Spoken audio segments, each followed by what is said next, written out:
እፎይ ብፁዕ አቡነ እፎይ ያንተ አባት ለጥሱን የሚባሉት ከእናታቸው ጋራ 10 ጊዜ ሴክስ ተደራርገው እናታቸውን ከኔም ጸንሳ ለመውለድ በደረሰች ጊዜ ይላል። ወይ ጉድ! ለእፎይ አድርሱት። አባ ለጥሱን የሚባለው አባትህ ኦኬ በቅዱስ ቁርባን ውስጥ መርዝ እያደረገ ሰዎችን ይገድል ነበር።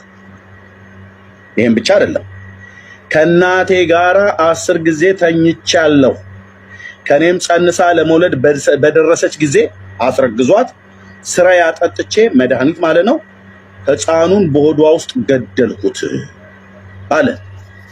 እፎይ ይሄን ልታመልክ ነው የሄድከው ማለት ነው።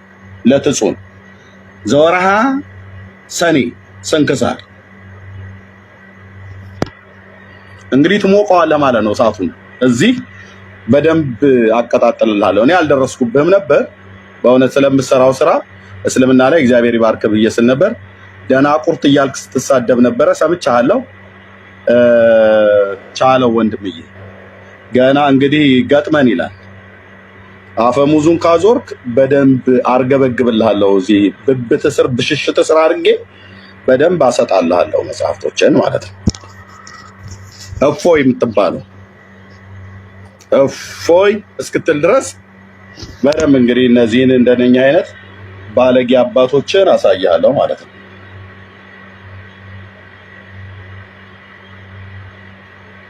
ኦኬ በቅዱስ ቁርባን ውስጥ መርዝ እያደረገ የሚገድል እናቱን 10 ጊዜ ተኝቻታለሁ ይላል። ከእናቴ ጋር 10 ጊዜ እናቱን ሴክስ ያደረገ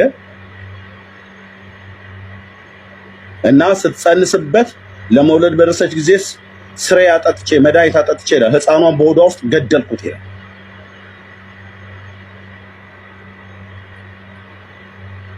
አቤት ዘወርሃ ነሐሴ ስንክሳር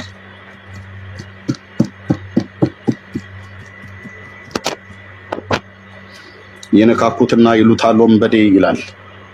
ካልነኩት አይነካም ጦርና ጎራዴ ይላል ያገሬ ገበሬ። እሺ ቻለው እንግዲህ ዛሬ ነው አንድ ሰው ቪዲዮ ልኮልኝ ይሳደባል ኤርሚያስ የሚባል እያለ ማለት ነው።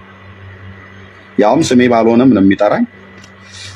እሱን ከፈለገ እህት ካለችው ያጋባው። ያ ቀለሜ የሚለውን ሰውዬ እህት ካለ አጋባው፣ ለእህት ቆንጅዬ ባል ይሆናል። እኔ ግን ስሜ ኤርሚያስ ነው። የ3 ልጆች አባት ሀና የምትባል ሚስት አለችኝ። እንዴት በጨዋነት እንደምኖር የቤተክርስቲያኔ መሪዎችና ያለሁበት ምድር ህዝቡም ጭምር ያውቃል። በሰው ትዳር ላይ ማልገባ ማላወጣ ማላማግጥ ሰው ነኝ። እሺ የብልግናህን ጥግ ሰምቼልሃለሁ፣ ግን የአባ ለጥሱን በረከት ይደርብህ ብሎሃል ብላችሁ በሉት። ስምህ ካልሆነ ፓስተር ካልሆንክ አንድ ፓስተር የፕሮቴስታንት ስሙ ያልሆነ ከተናገርኩኝ እኔ ነኝ ብለህ መምጣትህ አስገረመኝ ማለት ነው። ስምህ ካልሆነ ፓስተር ካልሆንክ አንተን አይገልጽም ማለት ነው። ቪዲዮ ለእኔ ነው ብለህ ምላሽ መስጠትህ ስህተት ነበር ማለት ነው። ማለት ሰው ሳይጠራ ዲል እኔ ነኝ ብሎ ሊመጣ አይችልም። በእስልምናው ለምሳሌ ሙሐመድን ሴጣን ተወህ እንዴ ተብሎ ሲጠየቅ ነው አልተውኩህም አብሬህ ነኝ ብሎ አላህ ምላሽ ሰጠ። ምን ቻሌንጅ እናደርጋለንና እኛ የሙስሊሞቹ አምላክ አላህ ሴጣን ተብሎ ይጠራል። ምክንያቱም ያለ ስሙ ሴጣን ተብሎ ሲጠራ ተውከው እንዴ ሴጣን ተብሎ ሲባል ነው አልተውኩትም፣ በረፋዱ እምላለሁ በነጋው እምላለሁ አልተለየሁትም ይላል። ስለዚህ አንድ ሰው ያለ ስሙ ያለ ደግሞም ያለ ፕሮፌሽኑ ሲጠራ እኔ ነኝ የተጠራሁት ብሎ ማለቱ ስህተት ይሆናል ማለት ነው። ነገር ግን ኦኬ የሰራኸው ቪዲዮ የማይቻለኝ በእርግጥ አሁን ከቻልክ መጽሐፉን ከፍተነው እናየዋለን ማለት ነው። አንተ እንዳልከው ነው መጽሐፉ የሚለው ወይንስ አንተ ባልከው ተቃራኒ ነው የሚለው መጽሐፉን እናየዋለን። መጽሐፉ ይዳኘናል ማለት ነው። በተረፈ እዚህ ማይስ ሰጣ ገባው ማልፈልገው አንተ ያመጣቸው የጠቀስካቸው ጥቅሶችን በመጽሐፍ ቅዱስም መመለስ ይቻላል። ኢት ኢዝ ኢዚ። ግን ምን አይነት በር ይከፍታል ለፕሮቴስታንት ከእስልምናው አንጻር ለምንሰራው የሚለው ታሳቢ ከማድረግ ነው እንጂ ከዚህ የባሱ አንተ ባልከው እናቱን ተገናኝቷል፣ ልጅ ገድሏል፣ እንደዚህ በመጽሐፍ ቅዱስ ላይ ነብይ የተባሉ እንኳን ልጆቻቸውን የተገናኙ የገደሉ ብዙ አሉ። መለጠፍ ይቻላል እንደዛ አድርጎ ማለት ነው። አባቴ ብለህ የምትቀበላቸው ነቢያት ብለህ ያስካቸው ማለት ነው። ግን እዛ ውስጥ ማንገባው ምንድነው? ያ ነገር ቅዱስ ነው አድርጉት ተብሎ ተፈቅዷል ወይ? የሞራል ግራውንድ እናስቀምጣለን። ያንን ፈጣሪ አድርጉት ብሏቸው ነው ወይ? ለምንድን ነው የተጻፈው ብለንም እናያለን ማለት ነው። የሆነ አካል ነቢይም ሊሆን ይችላል ማንኛውም ይሁን ኃጢአት ከሰራ ኃጢአቱ ተመዝግቧል ብለን ነው ምናምነው በመጽሐፍ ቅዱስ ውስጥ። ያ ኃጢአቱ ከተመዘገበ ደግሞ ለኛ እንድንማርበት ከውድቀታቸው እንድንማር ነው የተጻፈው። አንተ ያልከው ገድል ግን በመሰረቱ ገደሉ እንደዛ አይደለም። የኃጢአቱ እንትን ተጻፈም አይደለም፣ ገድሉም አንተ እንዳልከው አይደለም። እንደው አድርጎት እንኳን ቢሆን ደግሞ ቢሆን እንኳን እያልኩ ነው፣ ደስ እያልኩ ነው። ምክንያቱም እነ ሎጥን ማሰብ እንችላለን፣ ከገዛ ልጆቻቸው ጋር የተገናኙ አሉ። እነ ዳዊትን ማሰብ ይቻላል፣ የሰው ሚስት መንጠቅ ሲሉ የገደሉ አሉ። ነገር ግን ያንን በማድረጋቸው ጤናማ ነው አድርጉት እየተባለ ነው። ጥፋት ውጤት ነው፣ ጥፋት ነው። እያንዳንዱ አውዳለው። ከቻልክ ስምን እንደዚህ ካልከኝ ሶሪ እላለሁ። እሱን ችግር የለብኝም። ይቅርታ ፓስተርም ካልሆንክ ይቅርታ፣ እሱ ላይ ይቅርታ እላለሁኝ። ኤክስኩዝ አደርጋለሁ። ችግር የለውም። መጽሐፉን ክፈተውና እንየው እስቲ። ቪዲዮውን የደረሰኝን ቪዲዮ ላሰማህ።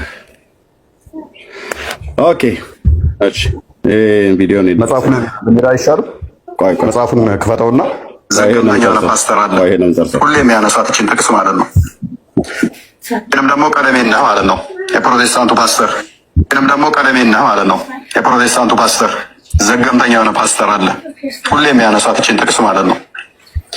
የሆነ ቪዲዮ ላይ እንደውም እኔ ሴት ልጄን ዳቦዋን እንኳን ስማለሁ ሙሙሃን ስማለሁ እያገላበጥኩ ሲል ነበረ።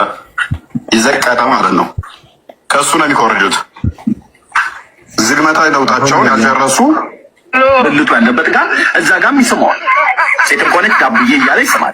እስማለሁ እኔም ሴቶች ልጆች ስላሉ ድምፅ ስለምሰማ ማለት ነው። ይህንም ደግሞ ቀለሜና ማለት ነው የፕሮቴስታንቱ ፓስተር ሲጀምር አንደኛ ከሁለት ቦታ ላይ የመጣ ቪዲዮ ቃል የተኮረጃው የዛሬ 2 ዓመት ነው የተናገርኳት። ሶስተኛ ልጄ እድሜዋ 3 ዓመት ነው። ሶስተኛይቱ ልጄ እድሜዋ 3 ዓመት ነው። የዛሬ 2 ዓመት አካባቢ ይመስለኛል ይሄን ቃል የተናገርኩት። የዛን ጊዜ 1 ዓመት ህፃን ልጅ ነበረች። እኔ 3 ልጆች አሉኝ። እናም ደግሞ እናቴ 10 ወልዳ እኔ ሁለተኛ ልጅ ነኝ። በቤተሰባችን ውስጥ በማህበረሰባችን ውስጥም ልጆቻችንን ስናጥብ እናም ደግሞ ሎሽንም ይሁን ዘይት ስንቀባቸው ጀርባቸውንም ይሁን ፊት ለፊታቸውንም ይሁን እምብርታቸው አካባቢ እየኮረኮርን እንደዚህ ምናምን ነገር እያለን እንላለን። ያን ቃል በየትኛውም ስሜቱ እስኪመጣ ድረስ እስኪነዝረው ልቡ እስኪጠፋ ድረስ እንደዛ እንዳደረገ እኔ ልክ እንዳደረግኩ አድርገህ መጽሐፉን ክፈተውና ምላሽ ሰጥተህብኝ የለ መጽሐፉ ነው ወይንስ አንተን ሚዩት አድርጌያለሁ።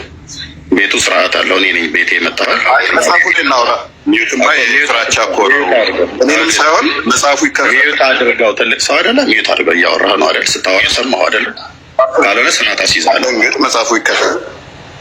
መጽሐፉ እሺ፣ እታችሁንና ስርዓት ለምደህ ከዛ ለማውራት ስትሞክር እኔ ሰምቻለሁ። በስርዓት ማለት ነው። በስርዓት ሰምቻለሁ። ከሰማሁ በኋላ እኔ ደግሞ ልሰማኝ ይገባል ማለት ነው። እኔ ቤት ትልቅ ይሁን ትንሽ፣ ታዋቂ ይሁን አላዋቂ፣ ማንም ይሁን ማንም ሰዎችን አክብሬ ነው የማወራው። ሰምቻለሁ። ረጅም ሰዓት ስታወራ ሰምቻለሁ።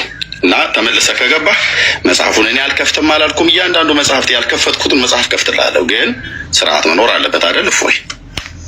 ካልሆነስ ያው ሄደህ የራስህን ቤት ከፍተህ ያው ከአንደበት የሚወጣውን ቆሻሻ ነገር ማውጣት ትችላለህ። እንደዚህ አደረግህ አልፈልግም። ኦኬ፣ እንደዚህ ማድረግ መጽሐፉን አልከፍትም። ተረጋጋና የጠየቀኝን ታውቃለህ። ልጁ ግድ የለም ብራዘርዬ፣ ልጁ የጠየቀኝና እፎይ እኔ አይደለሁ ቤቱን እመራው እኮ። አሁን ወደ መረጃው ላሽ ደረሰው ብለህ አንተ አይደለም ቤቱን የምትመራው። አሁን ሚዩት አድርገውና ተቀመጥ። ቤቱን አይደለም እመራው ትመራዋለህ እኮ። ያ ማለት ግን እኔ ቁጭ ብዬ የሆነ ተረተረ ልሳ ስርዓት ላስተምር ይመስለኛል። የተግባቦት ህግ ማለት የተግባቦት አድርገኝ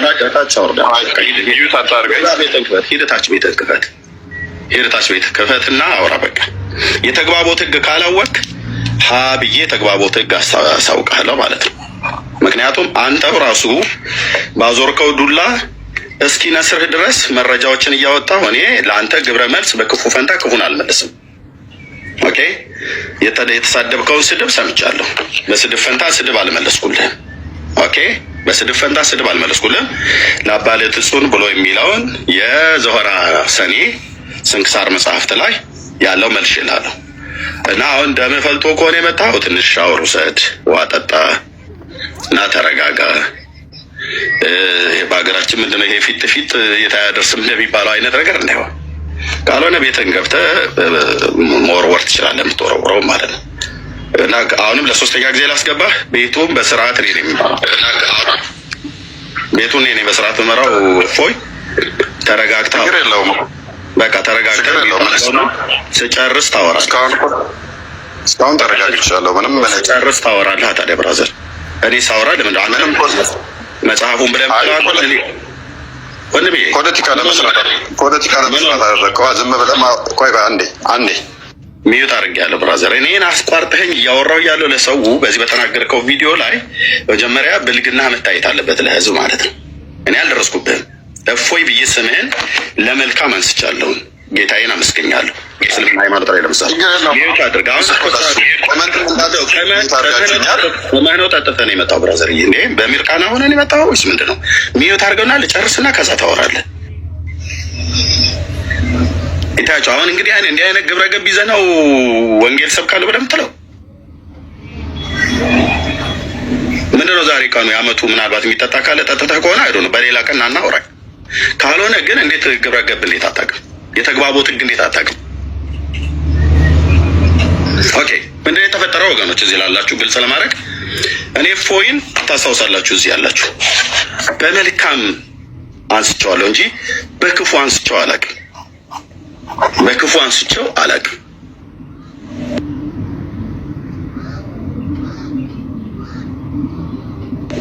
ላነሳውም አልችልም፣ ምክንያቱም አላውቅም። የማውቀው በዚህ ሶሻል ሚዲያ ላይ እስልምና ላይ በሚሰራው ስራ ስለሱ እግዚአብሔርን አመስግነናል። ኦኬ፣ አሁን ይሄ ውለታ ሆኖ እንዲቆጥረኝ ፈልጌ ሳይሆን ያኔም ያለ አግባብ ይያዝ ይገደል ብለው ባሉበት ሳለ በፍጹም ለምን ይሆናል እንደዚህ አይነት ነገር የለም ብሎ በሚል አንድ ክርስቲያን ኖ ኮሜንት አትዝጉ ወገኖች፣ ኮሜንት ክፈቱ። እነሱ ናቸው ዘግተው ሰው ሀሳብ እንዳይሰጥ። ይሄ የኦርቶዶክሶች የፈሪዎች አካሄድ ነው። ኮሜንት ዘግተው ህዝብን አፍነው ያው ለሚሉት ነገር ትክክል ናችሁ እዚህ ጋር ትክክል አይደላችሁ ብለው እንዳይሏቸው ህዝቡን የሚያዝጉት። እዚህ ቤት ኮሜንት አይዘጋም። እሺ ወገኖች፣ የሚሳደቡ ይሳደቡ፣ ተዋቸው። ብሔር ነክ ነገር ከጠሩ ያላግባብ ሰዎችን የሚዘልፉም ከሆነ ያኔ ሚዩት አድርጓቸው፣ ብሎክም አታድርጓቸው።